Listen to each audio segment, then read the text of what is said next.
設家計生命係上帝本該機會，生菜些上哩設家愛來是奉上帝，上帝本設家機會，設家愛何來用設家計生命，熱天愛來做父，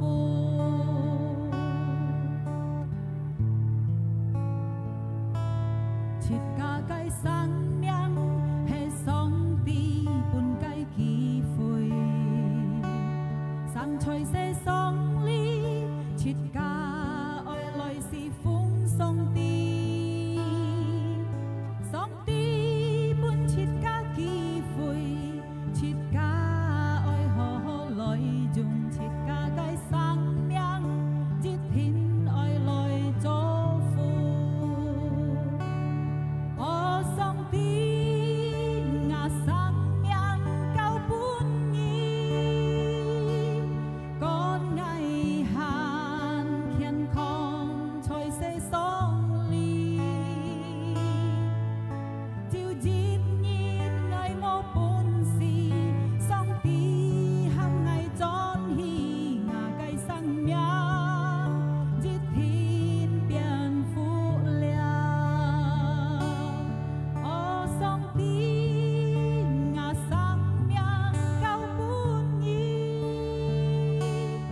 เดี๋ยวส่งตีไก่เมียนเชียนสิก้าแต่สิก้าขดหมูไก่ซิมอาเมน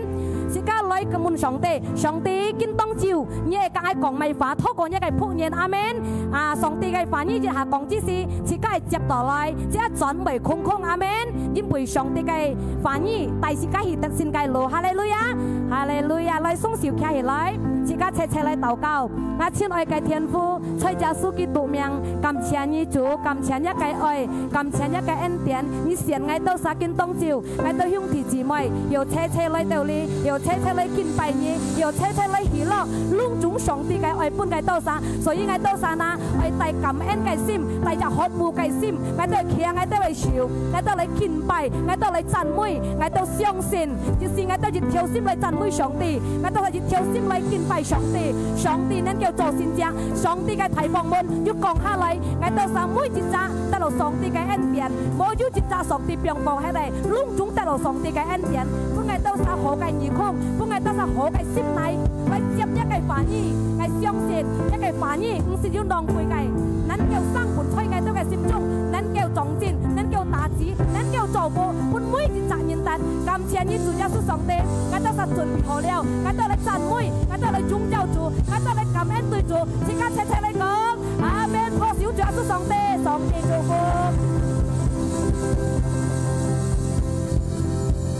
要準備好嗎？讚美敬拜上帝，準備好啦！即刻講哈利路亞，哈利路亞，即刻嚟切切唱歌，歡迎主耶穌上帝，阿們。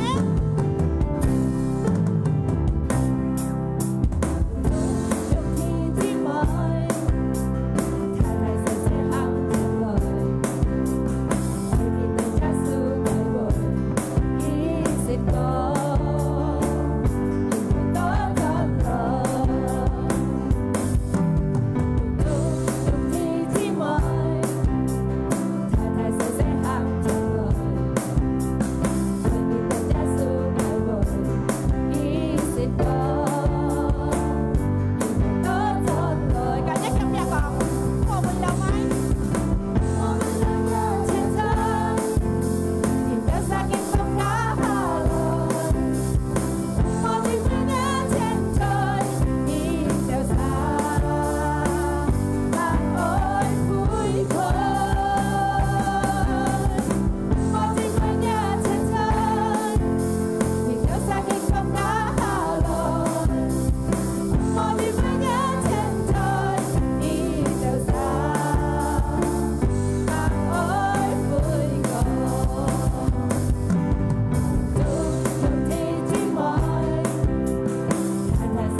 Giêsu trong theo theo mùi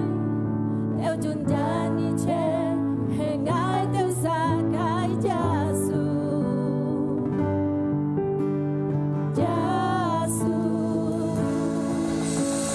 Giêsu ni che hệ ngài cái chiến cha Giêsu ni che hệ ngài cái chiến cha Chúa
lại chăn mới nhì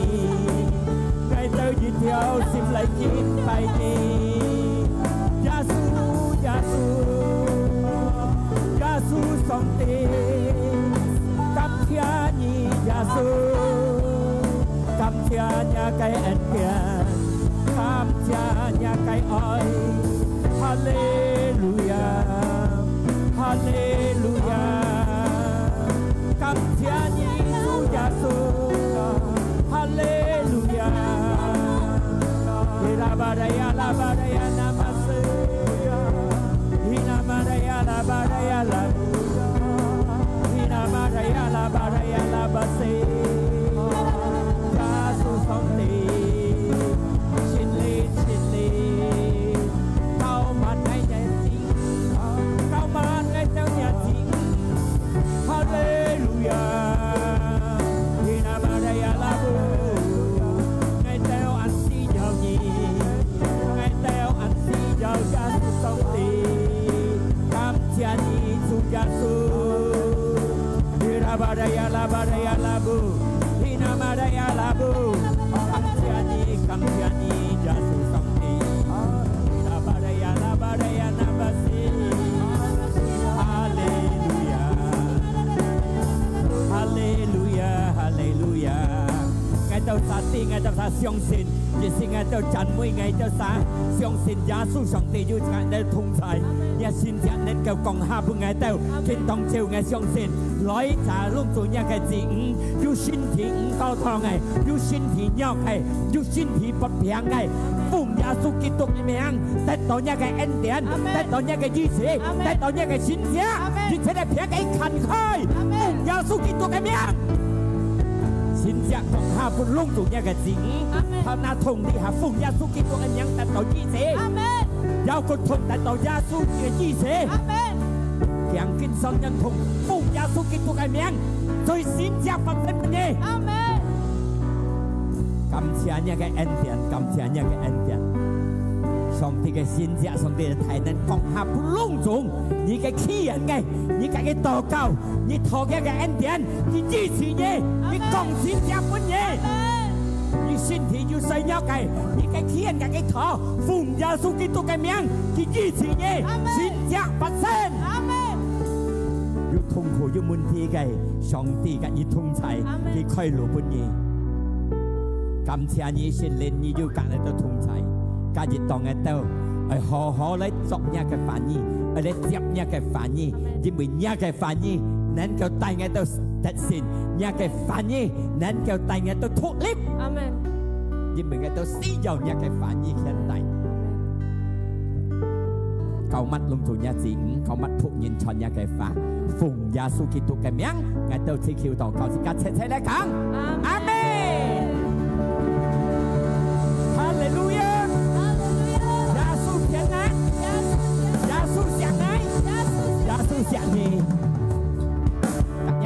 Còn các em bay hơn còn gia sư sẽ xin cả. Amen. Chẳng sao. Nè, bằng nhiêu khơi xíu cái tấn tận cái video hiểu khai à?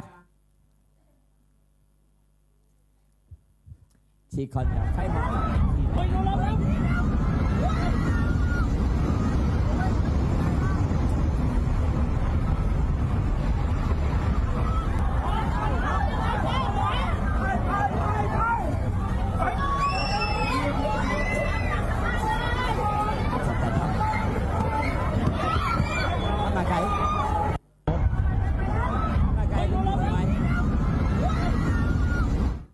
Có leo, đi đâu ship leo, thật ha lại, dính vừa rồi mấy, thì chiến, sẽ thầy cái hát, thầy cái yêu con đó ha, khủng phu á, thì chiến, cái vụ, hết, cái con đất tàu cái, dưới dịch dọn thì cái con tàu cái, tại vì hay còn cái dưới đất tàu cái môn thế, thì cái nén kêu hiện xuất con cái hàng thùng, cái hay mày na, thì cái xúc lên cái vụ. Xúc lên cái bộ chỉ các con tàu xúc lên cái bộ tại vì còn dùng môn thi tùy phụ đó chỉ các con đất đó lia cái xúc lên cái bộ kêu khiong mó kêu buồn mó ở tao phết giá chồng ga nhong co leo nhong chọn ha lấy kinh tông chiều sẽ cả lại họ á ngày hy vọng sẽ cả xúc lính ngày bố phải trả sẽ các cái xin sim một trường địa cô lệ nhau nghiến tiền đầu thi chiến thập siêu hà lại sẽ cả xúc lính ngày bố thi chiến khỏi gì lại phung dũng khỏi gì lại buồn ai khi đẹp buồn chẳng một tràn amen nhưng thì chỉ mấy ai hòng nhau ngày xúc lính ngày bố ai sao phọ xíu bên sòng tỷ thì cả lý sẽ cái này hết đó có dòng ngay khỏi gì giao thông thì các cái sim hay mà ná muốn thế khỏi gì giao thông thì các cái sim phiền thông giá bởi giao thông thì các cái xúc lên hả giao thông thì các cái sim muốn thế bởi giao thông thì các cái sim sinh phát bởi giao thông thì các cái sim công作mà bởi giao thông thì các cái sim lượng công pho cái khéo còn chút bởi giao thông thì các cái sim對你冇冇講聽一句啊冇，因為講個別個盡係被鬆手，用公包錯你冇樣講啊。嗱，我相信切家隆重係行切家熟練嘅步，行強本，阿們。人班人切家嚟行得本啊，一個熟練嘅步啊，撇就切家嘅信心啊，行嘅強啊，人班人啊切家看得嘅馬太福音7:24到27。7:24是個詞看啊，佢講啊，每一人一耶穌講嘅背，每一人行啊嘅法，就個人口去做，佢都係聰明嘅人，有聰明智慧嘅人，表示嚟講，佢行業建木，在殺古當嘅行，殺古當行嘅木，包你強，包你笨，風湧搖動唔係我嘅木，係咪呢？啊！佢講咩嘅？每一人行啊嘅法，耶穌講，就啊嘅法去做，你都係有聰明智慧嘅人，你嘅步都係表示係殺古當嘅行道，唔係哦。接甲陳24:25，然後落水然後浸水，過咗颱風，隆重攻呢嘅步。các cái bộ bảy o dân vì đó cái hồng xoay sắc của tuân đẳng chém hay thì còn cả thần tàn hệ mới chẳng nhìn thằng nga cái phá dàn hiệu mô hi chó dù phân biệt gan bị thế sinh gan cho gan còn thằng nga cái phá dù cháu nga cái phá hi chó phép là thằng nga cái phụ diêm cháu nga cái mình lên hi chó để cái đồ còn đó dù thằng nga cái phá một cháu lẽ cái phải thì hàng thủng biểu示lấy con hay mày nhén cái con như còn mình ai còn á cho mình ngay lý còn ngồi cái duyên nhìn tết xịt đó ăn mò hay mó ngay còn nga như neo nghe mò á hương thì chỉ mày tí ha nhưng bị cái tí ăn nhận xịt ha nhưng bị cái hòn bộ hòn say bối xa tèo cái hương thì chỉ mấy ngay mò hàm như hòn bộ xoay trong xa bà xa tèo xuân ngày hôm nay hồng bốc khiến một khung thì họ lấy phải chạy bé em ghê nghe hồng cái bố cô buồn ta thấp buồn hay mà ná hay còn như hồng xoay xa tèo như còn mố mẹ chim mẹ tàu cái tại hai vô sắc cụ cái tiếp buồn cái phong dùng lấy nhà cái bố bị tròn hết nhưng bị đó mà ngay ta mày còn xa tèo hồng hành dung bị tròn nhưng bị cái hồng đó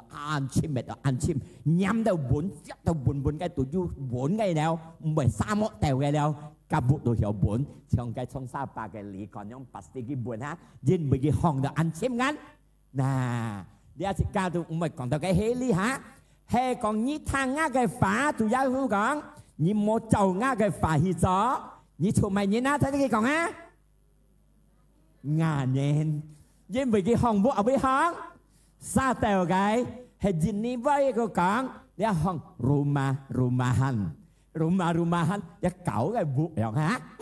cái dùng dịch lấy rồi mò hả đây mà nà chích ca lấy hấp chích ca lý hết tờ như phân hỷ su cắt chuẩn bị trang gặp mô chuẩn bị trang để còn tàu lý xăm dọn bởi lấy tàu chỉ cả cái sản phát chung bởi lấy tàu chỉ cả cái sang miệng chung hay mày ná thế sẽ cái còn ná thì giết suối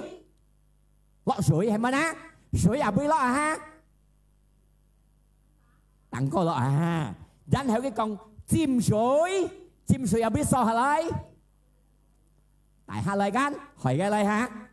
tại hai lời chìm水gan hình như bộ bể pít水tại hai lời mà nga cái bộ bể pít水tại hai lời bà mẹ thôi chìm水bà hả dân hiểu cái máy cái dòng hình như máy phung à bị lấy phiang phiang sòn lại xì sàn sòn lại hiểu không nè nà chết ca nhí phân hiện su cắt chuẩn bị trắng nhí ta đắp bề tùy到你心樣水等過嚟嘅表示嘛計在屬靈嘅方面比自家個吸嘅人加嘅違法加嘅行動被滅到自家你心肝你啲傷害到嘅萬人比自家個吸撇就呀嘅你啲等過你講法律法你比你都個吸啲啦嚇撇就呀嘅老公對講呀嘅講心 Q 啥事哦？你間養咪個吸啊係咪呢？個乾嘅個吸啊，佢嘅法間養嘅法被特設到自家被滅到心肝傷系統，個阿沙嘅個吸自家撇賺一嘅小組嘅頭，係要咁些小組一嘅 PKS 按到一嘅頭，被傷害自家嘅心，被滅到痛自家嘅心。但係窿仲兇thì chỉ mấy窿仲你都上帝允許發生出嚟嘅新發展，練自家嘅信心日來日強啊咩？嗱，一度講到係咪很有咩人得？撇咋先生啊，要先生嘅gì đâu？係講需要先生個吸緊撇咋自家嘅 boss， 自家嘅老闆，佢個吸緊佢嘅法被貪到自家，被傷害自家，一度落水。còn có水等過嚟嘅人口佢浸水啊俾嚟嘅大蝦嚟嘅比自家個低嘅係咪呢自家計呢度係咪撇咋自家計阿朗自家計心 Q 講嚟咪滅到自家心肝痛滅到自家心肝唔合二堂撇咋咪自家計腳趾自家做頭家自家開店自家腳趾bằng thằng còn thằng cao li計自家被撥氣嚇你窿種咪嚟到自家嘅生活中咪嚟自家嘅生命中係咪呢？撇曬自家嘅字bằng thằng講thằng撇曬自家嘅很要乜計阿沙嘅個低比自家嘅因為咗大蝦項嘅水間撇曬自家係咪各樣阿沙嘅比自家個低級嘅嗱被滅到自家心肝你啲唔歡喜咪自家心肝痛唔合意個了風啊俾嚟嘅平所嚟，時辰就嚟，係個平排嘅人，撇就自家朋友家，講嘅法咪特設到自家咪自家心肝唔合，撇就叫話同工，你做上啲工作，窿總咪合到自家，咪到自家心肝唔合意，呢度平嚟嘅，風啱平上嚟係咪呢？呢度在屬靈嘅方面，有時個朋友家法咪特設到自家，撇就朋友家咪曉自家咪都唔正嘅，你什麼都平都風安到，有啲結果水咪嚟到自家嘅生活中，浸水咪嚟到自家嘅生活中，風咪嚟到自家嘅生活中，你心樣你準備爭咪嚟到你嘅生活，咪嚟到自家嘅面前。所以自家係準備爭，自家屬靈嘅步，阿們係講你屬靈嘅步，你信心冇去到強，冇去到爭，你本啲心用嚟到你嘅生活，你嘅信心弱，你嘅屬靈嘅步被惡係被變唔強，係咪呢？嗱，你係一結果，讓班人自家嚟學你強嘅屬靈啊！第三間就嘅福音，世界啲20幾號。24嚇，係咪人聽我嘅法，就我嘅法去做，你都係要聰明智慧嘅人，你項目在石鼓墩等講，石鼓墩係講自家嘅聖經都講，gunung batu karang都係基督，耶穌基督都係磐石，係咪人要起一個屬靈嘅步，起一個信心？在上帝嘅反應，在耶穌基督裏面表示自家行自家嘅屬靈嘅步，在磐石，所以在耶穌基督裏邊，在一個反應嘅意思，自家要行一個法，要就一個法去做，自家就定義聰明智慧嘅人，項目在上帝裏面，阿們，歡迎睇下嗱，我相信自家隆重啲啲，講到行，隆重要行。係咪呢？你初人行馬要行，睇身家係兩樣，唔咩單上糖，你糖冇去做，係咪人？ngàn nhân hả? To mò à nhau nhân? To à biết tết? À lý do à? Mò nhân sò. Ta mày ná? Dinh bữa ăn to nhân tháng. Nhị không đi tháng, đi xã chuột. Mò hì chào gà phá hì trò. Kinh tông chiếu, hay mà nhân ai biết xin sim khéng. Cái sụt lên cái bộ ai bốn bởi trong các cô leo nhông tròn à ha? Nhị dịch thiên thằng song tí cái phá nhí thằng léo nhị cháu ra cái phá hì trò nhị cái lý xúc lên cái bộ chẳng hiểu khéng chẳng hiểu bốn hay mà ná tan chẳng còn到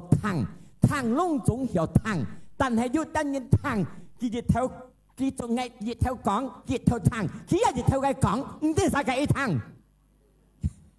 yêu à căn như là nhau nghe anh mẹ lý tế phép thằng à sáng hồng ăn đông nhau nghe牧師人個講，佢嘅前堂，佢嘅一前講，佢及一前嘅一堂。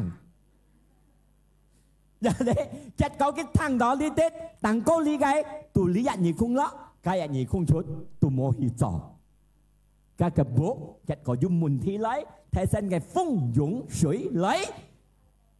佢嘅惡係嘅部，係冇啦，因為冇堂清楚，要堂你要計出。冇去做，見當朝，自家藝人半年嚟，自家掙有本，因為到自家攤要鋪款，轉攤，下晚講過，佢要去做，係咪呢？睇身要鋪盤攤，計出呢出吧，冇去做吧。下呢要鋪款，佢攤，下晚講過，要做嘅快去做，要冇呢？要按多，攤冇做嘅快去做，但係呢？因為佢嘅思想，佢嘅心中對戰咯，要戰爭樣，係嗎？係樣做嗎？係就家講出嚟反樣做嗎？係就上帝嘅法去做嗎？要經過一嘅攞，經過一嘅心中，係就佢行嗎？依家就佢行，冇何時有乜嘢？依家就佢行，結果傷害有乜嘢？誒有乜嘢？啊，係分戰爭到佢嘅思想，佢嘅心中，結果要行冇去做，係咪呢？因為自家嘅thiết nhiên phi thái對自家當下嘅思想，你自家聽到上帝嘅反應，自家做嘅上帝嘅反應去做，係啥嘅？你對戰爭，你嘅當下思想，你嘅當下心中你啲諗嘅，何做嘅發行麼？何做嘅發行麼？你下差半日要會向天門嗌。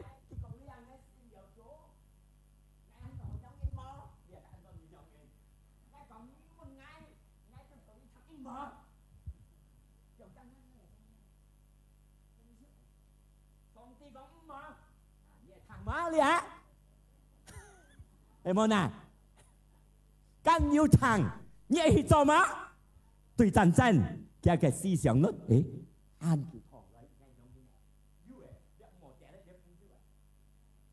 yêu thằng xong thì cái phá con má kia cái思想cái tàn chân mỏ. Ê, buồn nhong nhìn hàng yêu à? Ngày hy vọng thì cả lễ Tết mỏ. Amen. พอเสียบรรยากาศสุดยอดสุดอันตอนนี้สังหารยุทธังหมดจัดจอดเลยหมดกี่เปียงเลยหมดตัดจุดใจเลยแม้ไปสิ้นเทลุงจงยุทธังแต่พี่โมหิจอเก่าเสี้ยวแขนนี่คนยันเลยตุยจันกันกันยังสี่สองงั้นจันเซนกินต้องเชียว你而家熟练嘅武強，而家信心強，你而躺了做，而要順服嘅心，阿門。嚟十分面十破少，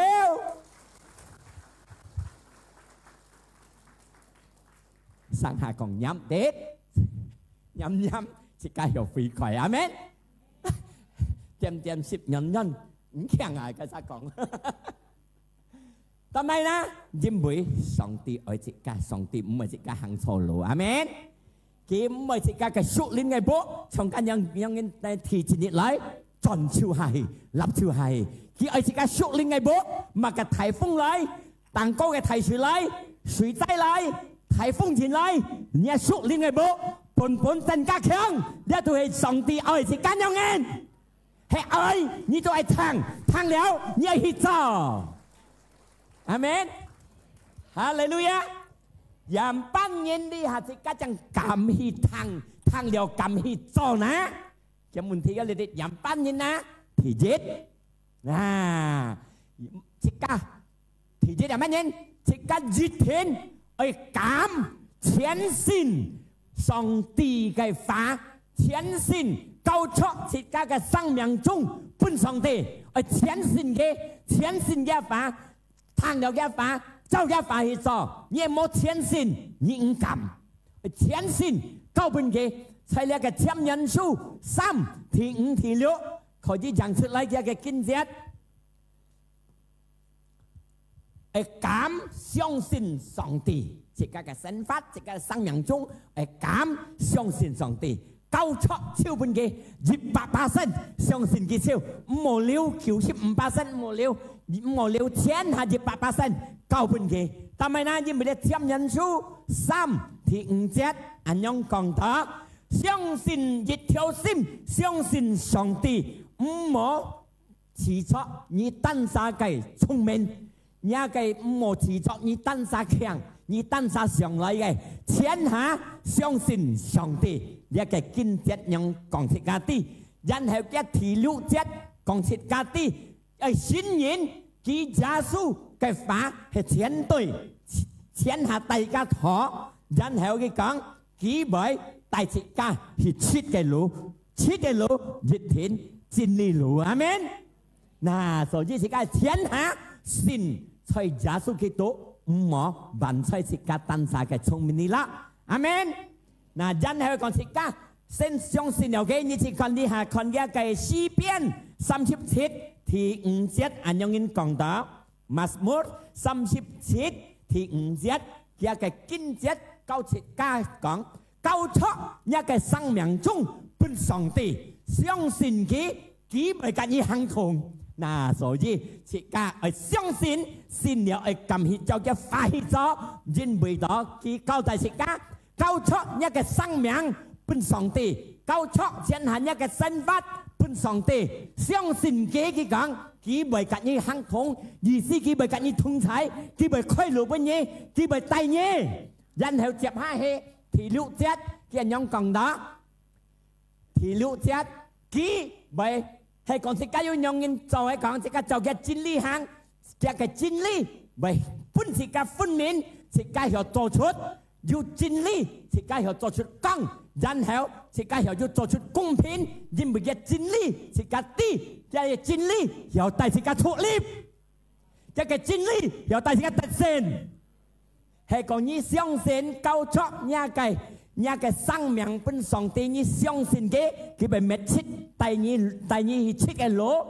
然後嘅個真理你要分明，你要做出公平，你切出來在社會裏行道，嘅個真理要獻出第二去出貢獻，嘅個真理要像當朝頭樣講第二出嘅路，就講嘅路，熱天應會行落暗路，阿們，講嘅路熱天應會行沙拉路。因為這個真理能夠帶你去公路，所以是該相信上帝前信嘅，當你相信佢屬於你得到這個真理，這個真理你分明了你要做出要公平嘅事出來，做出要好嘅事出來，這個真理帶你脫離，帶你得勝。哈利路亞！約翰福音8:32係講你。啲嘅真理，你分明你做出要好嘅事，做出要公平、社會裏行道。這個真理講出嚟嘅約翰8:32，你啲嘅真理，這個真理帶你脫離從乜嘅？從你唔敢行嘅，但係行嘅唔敢行同嘅，佢帶你脫離，要乜嘅拖到你，佢帶你脫離，要乜嘅免你苦難到，佢帶你脫離，要乜嘅不實免你不實，佢帶你脫離。阿三你係咁行一個法，就一個法去做，佢帶你脫離，帶你得勝。阿們，分明就講哈利路亞。哇，什麼分明哈？前兩年自己係咁行一個法，行又照嘅快發去咗，嘅法都係真理，嘅真理帶住個脱離，帶個得勝。今日呢班嘅講到，一個手裏控制咗自己，你要真理，要照嘅快行，嘅真理，嘅法帶你脱離，從你手裏撐到你嘅，阿門。哈利路亞。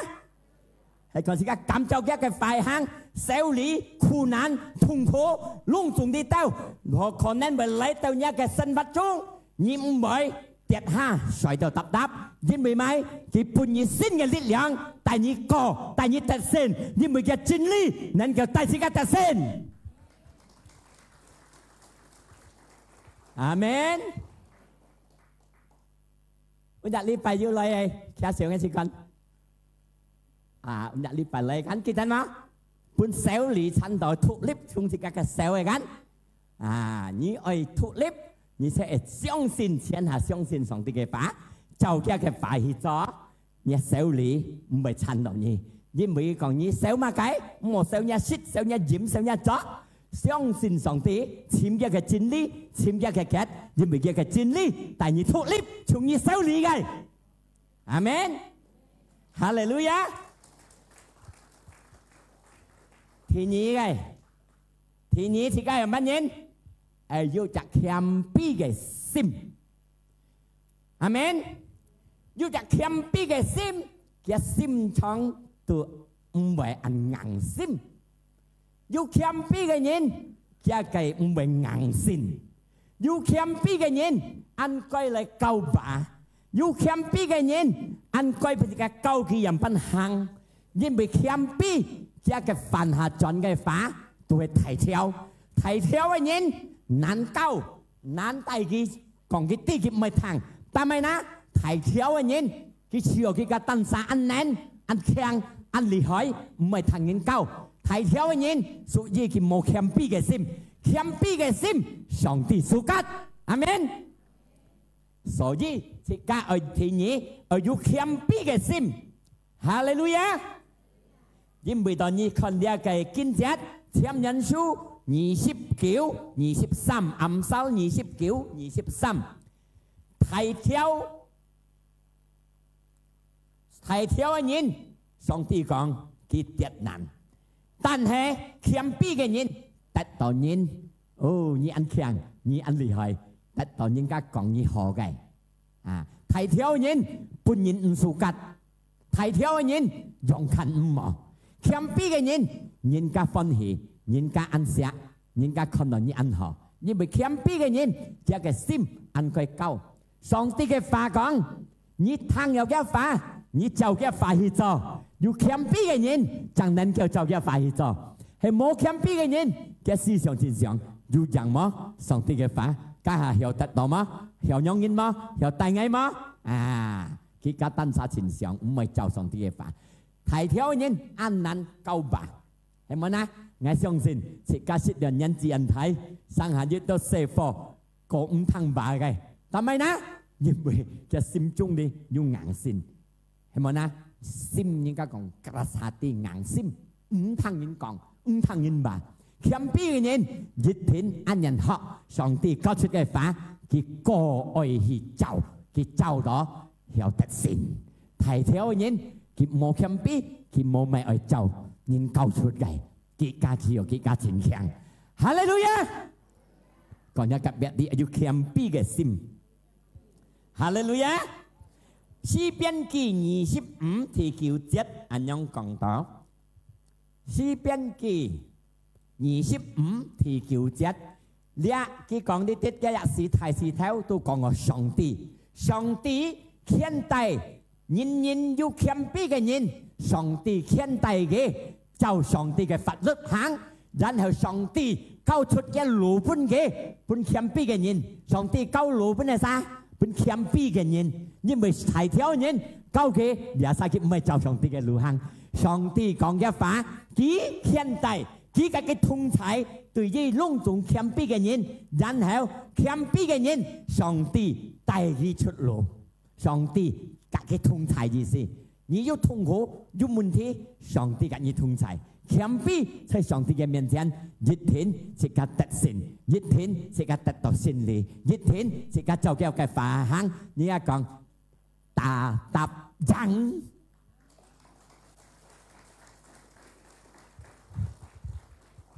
大答人嗎？謙卑聽上帝嘅法，做上帝嘅法行，嘅嘅後果小妹大答人。雖然你係個做上帝嘅法行，很猛恢復，很有問題，很有痛苦，很有病痛，但係佢嘅出尾安，大答人，大答得勝，阿們，哈利路亞。嗱，2 Cô-rinh-thô 7 thì 6 節，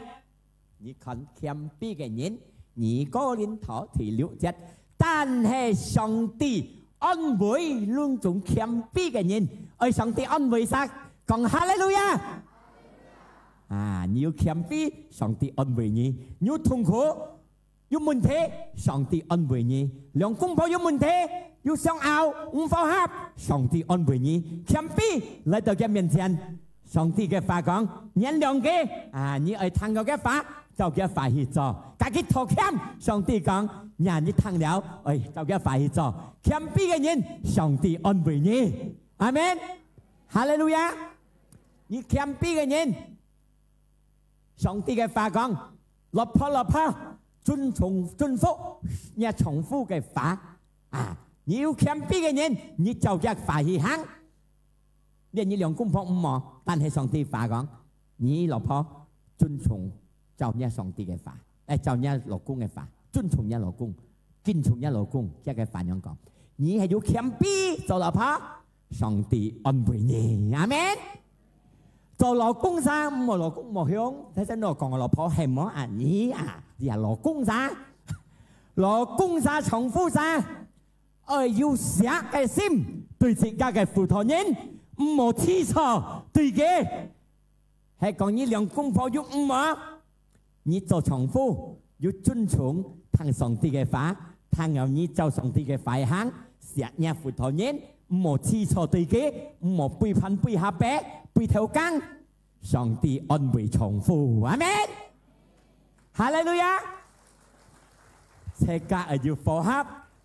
大家兩老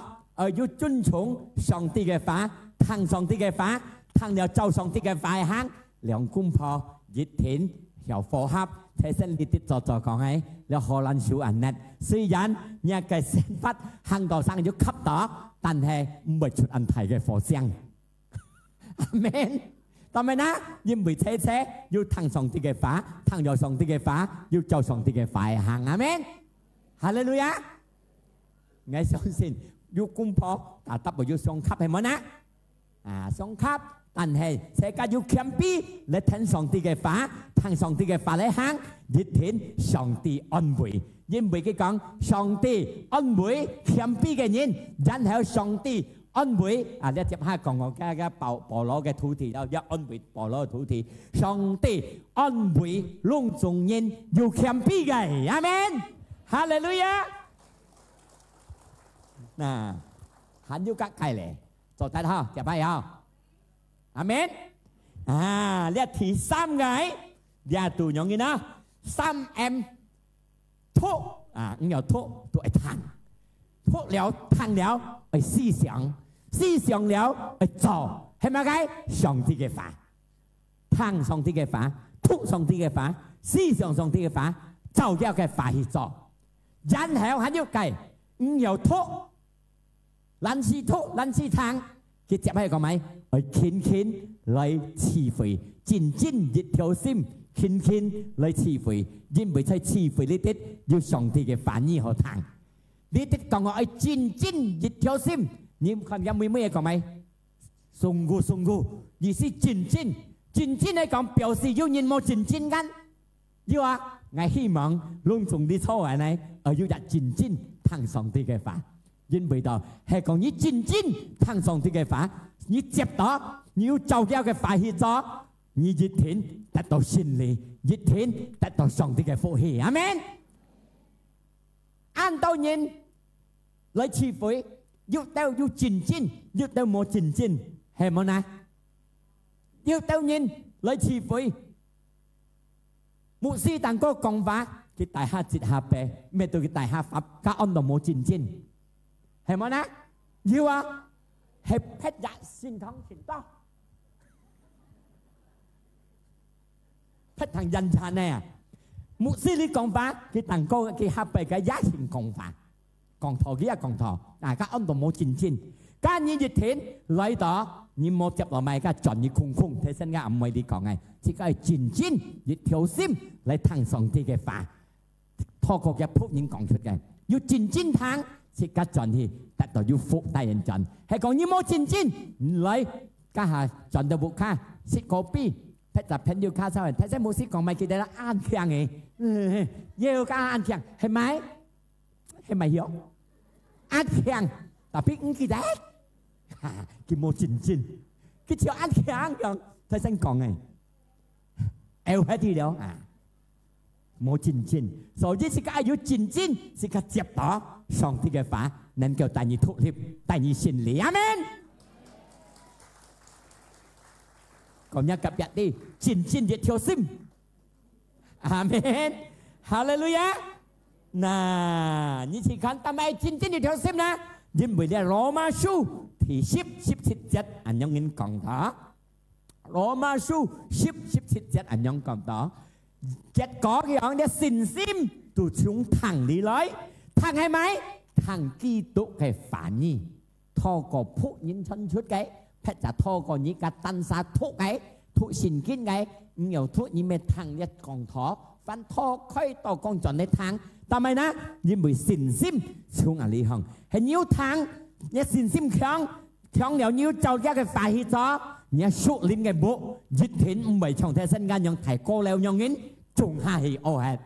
เห็นไหมนะดิซ้ำยังเห็นนิ้วจ้อนิ้วเจ้ากี่หางนี่เทียนหาช่องสินสองตีเจ้าแก่ฝ่ายหางทางเดี๋ยวเจ้าแก่ฝ่ายหางยันเหวอายุเข้มปีกับซิมอายุเข้มปีกับซิมเจ้าเหวทางเจ้าสองตีกับฝ่ายเทียนมันเจ้าแก่ฝ่ายหาง係冇強逼嘅先，都係結果要求你，因為要戰爭出嘅思想，然後托行思想做上帝嘅，就上帝嘅反義咗，然後還要解佢講，係戰爭嚟辭悔，係要你心樣，你接到經當朝，你一個屬靈嘅บุ唔係上帝新嘅 video 樣嘢中啊哈，阿門，哈利路亞，歡迎撒破小本自家嘅上帝。而真正才辭悔之時，而真正熱條心啊！三個人講前衝係真正啊，冇真正咁咪嚟到，冇講過，要當然嚟遲到，係真正熱條心，但係嚟到佢冇真正熱條心，真正熱熱心，真正熱熱耳孔嚟接一個法，接唔到，係咪呢？所以是個真正熱條心嚟接上啲嘅法，你熱天接到，然後呢個希伯來書อิบรานีสิกาคนเดียวกับฟุยิ้มยงเงินกังฮีบาเลยชูที่25節切家冇離開呢個辭悔講唱時常要記三樣嘢係咪意思呢？切家冇唱計要記三樣嘢，頭也離開呢個辭悔嘅啊！分明人樣講緊分明係咪呢？切家冇唱計記三樣嘢講。時常安係離開呢辭悔嘅，但係呢，因為打嘅人來食家相隨嚟通啲嘢冇離開辭悔，傾漸相隨安慰，相隨拿細黑安打，兄弟姊妹係要朋友家，遲到嘅嘢可能佢為懶事嚟辭悔，食家係講一啲冇懶事啊，傾冇唱嘅假散樣嘅啦，福音講，經書講冇唱嘅假散樣嘅，離開時常咪離開辭悔。係兄弟姊妹要牧他人撇實分析朋友，遲到懶事嚟辭悔嘅，你先係講佢聽。你記得啦，牧師講係希伯來書呢啲嘅人，你講啊，冇唱嘅記者人樣嘅啦，時常離開辭悔嘅，講佢啲提醒嘅，你明白啊？點解講？來，世界相隨提醒，世界相隨來。傾嚟做主工作，傾嚟談反意，傾嚟辭悔，但係呢，因為上帝嘅時間安全了，阿門。哦，可能你別講，上帝是堅權，佢講是係mang來望拜2,000人前，耶穌在這些列咧嚇，都講佢愛到講盡天意lên，但係到根本人mang到講盡，阿妹，我係講兄弟姊妹聽，呀，佢雖然佢自家啲嘅其實嚟，但係切家越天氣，對嗎啦？佢mang來切家越天氣，係咪啊？所以自己傾傾，就上帝嘅反意嚟行，就上帝嘅反意行，為了咪自己屬靈嘅步，自己嘅信心冇中係，一嚟一強，要風要湧要水災嚟，自己嘅屬靈半強，哈利路亞，自己強嘅破少，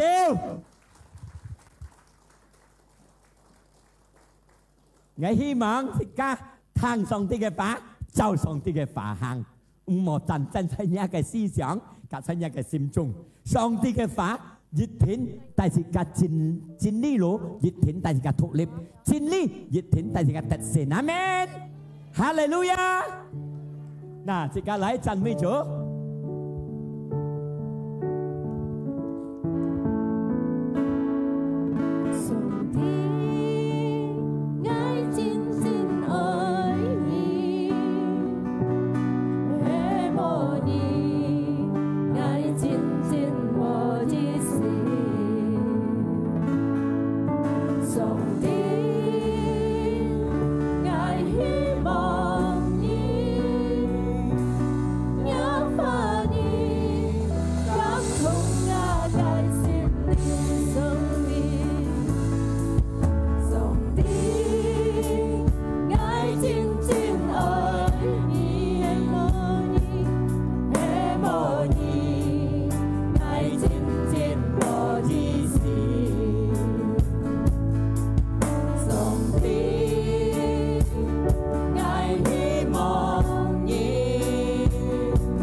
要上帝介意同齊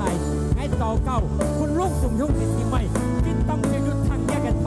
而得到新嘅力量、新嘅精神、新嘅福氣，嚟行一嘅社會，因為一嘅真理，第二ลูก仲用住智慧去得勝，去勝利。多謝我哋家嘅上帝，感謝一個恩典，感謝一個福。種種得到一個福，係耶穌基督嘅名，得咗他寫出嚟講，阿門。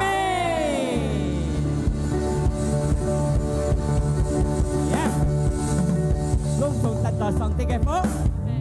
接學小本自家嘅主。開咗起，種子ที่ไม่ขอนั้นเมื่อยุสิ้นไรพระจันทร์เลยเราแก่ป้องสิ้นไงจังเลยแก่ยัดรีไปนี่ไม่เพชรเย็นสิกาใช้สองตีลีแมนสิกาหุ่งทีจีไม่คินเลยสีไฟไงยึดถึงสองตีจุฟุสิกากินต่อสิกาเลยทางเนี้ยกันปอก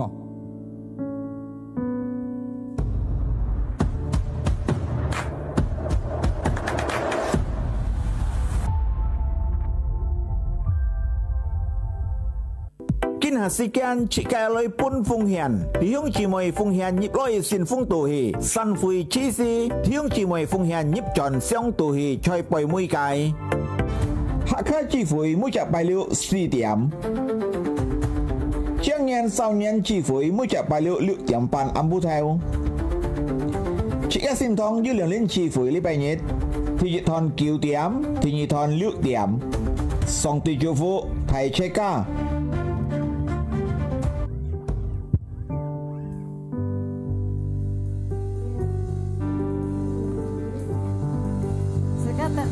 自家講哈利路亞，哈利路亞。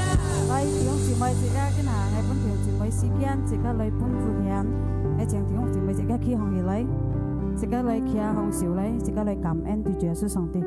感謝你主耶穌上帝，將幫喺度撒計侍奉喺度撒感恩對你主耶穌上帝，因為主耶穌上帝祝福喺度撒用呢個感恩來做呢個工作，主耶穌祝福喺度撒來，弟兄姊妹自家來。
凡你提前喺度撒喺做呢個三界喺度撒恩感恩對主耶穌上帝，你見到喺度撒到見半日，佢能喺度撒喺盡主耶穌祝福喺度撒嘅路途地步卡，主耶穌祝福喺度撒，感謝你主耶穌上帝，自家嚟破少主耶穌上帝，哈利路亞。